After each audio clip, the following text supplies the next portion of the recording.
For a country that's basically a long green comma floating 90 miles off the coast of Florida, Cuba has managed to punch so far above its weight that it's dented American history, rearranged global politics, and scared the absolute life out of Washington for the better part of 70 years.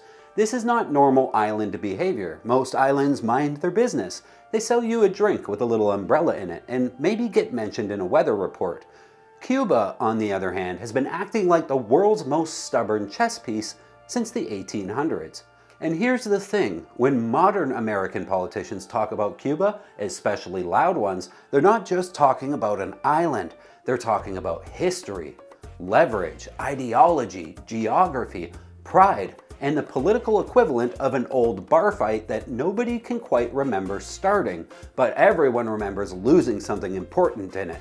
So when Donald Trump starts talking about Cuba again, after talking about Venezuela, after rattling sabers, after reminding everyone that he is very aware of maps and power and symbolism, that's not random. That's history knocking on the door with a baseball bat. To understand why Cuba matters, you have to rewind way back, before communism, before missiles, before beards and military fatigues. You have to go back to when Cuba was the most valuable piece of real estate in the Western Hemisphere that wasn't already taken by the US. Spain loved Cuba, not in a warm, affectionate way, but in the way a corporation loves a profit center. Sugar, tobacco, coffee, ports, trade routes. Cuba was the gas station at the crossroads of the New World. Everything passed by it, everything stopped there, and everything paid tolls. Havana wasn't just a city, it was a vault. And the United States noticed this immediately. The Monroe Doctrine basically boiled down to Europe, hands off our side of the pool. Cuba sat right at the deep end. During the 1800s, American politicians openly discussed buying Cuba the way you'd buy a used truck. There were serious conversations about it. What if we just owned it?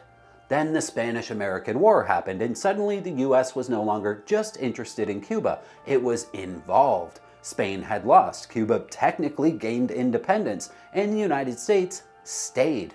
Not officially, but practically. American companies poured into Cuba. American money flowed. American influence settled like humidity. For decades, Cuba became a kind of unofficial American playground. Casinos and sugar barons, mob money. Havana was Vegas before Vegas figured out how to print money. And if you were wealthy, connected, or powerful, Cuba was fantastic. If you weren't, it was less so. This imbalance is where the fuse gets lit in Cuba. By the 1950s, Cuba had a dictator named Batista, who was friendly to American business and extremely unfriendly to anyone who wasn't benefiting from that arrangement. And this is where history does that thing it loves to do, where it overcorrects violently. Enter Fidel Castro. Castro didn't just overthrow Batista, he detonated the entire relationship between Cuba and the United States and salted the ground where it stood. He didn't want reform, he wanted revolution. And when the US responded with suspicion and sanctions and hostility, Castro didn't blink. He turned 90 miles north, shrugged, and went looking for a new friend. And that friend was the Soviet Union. From an American perspective, this is the equivalent of your neighbor inviting your worst enemy to live in their garage and then putting a spotlight aimed directly at your bedroom window.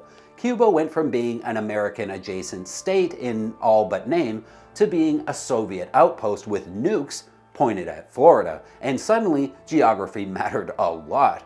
The Cuban Missile Crisis wasn't just about missiles, it was about proximity. It was about the fact that Cuba sits so close to the United States that you could practically throw a rock from Key West and hit history. It proved definitively that whoever controls Cuba can make America very uncomfortable very quickly, and that lesson never went away. Fast forward through decades of embargoes and failed invasions and Cold War paranoia and political posturing, and Cuba becomes something else entirely, not just a country, but a symbol. To Americans, Cuba became the cautionary tale, the island where communism won, the place frozen in time, the proof point used in every argument about ideology. Meanwhile, Cuba itself developed a culture that is absurdly resilient. Music, art, food, community. When you squeeze a country hard enough for long enough, the people don't disappear. They adapt, they get louder, they get more creative, they build identity out of pressure. Cuban culture today is vibrant precisely because it has to be. Cars from the 1950s still running, music that refuses to be quiet, a national personality that mixes defiance with humor and pride. It's a culture forged under constraint, and that matters when you talk about geopolitics. Now here's where Donald Trump comes in. Trump doesn't see Cuba the way academics see it. He doesn't see it the way diplomats see it. He sees it like a real estate developer and a power broker see it. Location, leverage, and symbolism.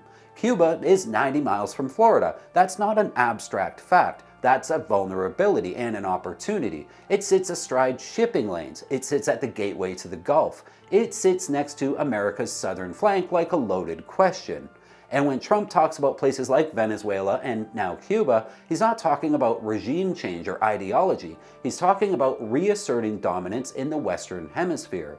He's talking about reminding the world that this is still America's backyard. In Trump's worldview, the Cold War never really ended. It just went quiet. And Cuba is one of the last unresolved chapters. It's the island that never bent. The island that never came back into the fold. The island that said no repeatedly and survived somehow anyway. From a political standpoint, Cuba is also a domestic weapon. Florida matters. Cuban American voters matter. Hardline stances against the Cuban government play well in certain circles. They signal strength. They signal consistency. They say, we haven't forgotten. And Trump, more than most presidents, understands the value of signaling.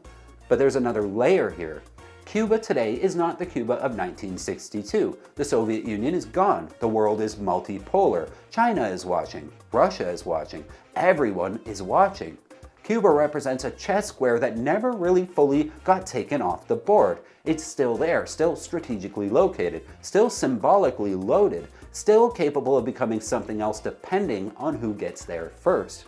From an American perspective, especially a Trumpian one, the idea that another major player could gain influence in Cuba is unacceptable. Not because of ideology, but because of optics and leverage. You don't let rivals set up shop 90 miles from Miami. That's not how great powers behave. So when Trump talks about Cuba, it's not nostalgia, it's not obsession, it's calculation. It's the understanding that history leaves unfinished business, and unfinished business has a habit of resurfacing when conditions change. Cuba matters because it always has, because it sits where it sits, because it refuses to disappear, because it's been at the center of American anxiety, ambition, and identity for over a century. And here's the irony. For all the talk of control and influence, Cuba has maintained one thing consistently: independence. Not freedom in the American sense, not prosperity in the capitalist sense, but sovereignty. The ability to say no and mean it. That's why Cuba's important, not just to Donald Trump, not just to America, but to history itself. It's a reminder that small places cast long shadows, that geography is destiny, and that sometimes the loudest echoes come from the places everyone thought they'd already dealt with. Cuba's not a footnote, it's a loaded chapter, and it's not finished yet.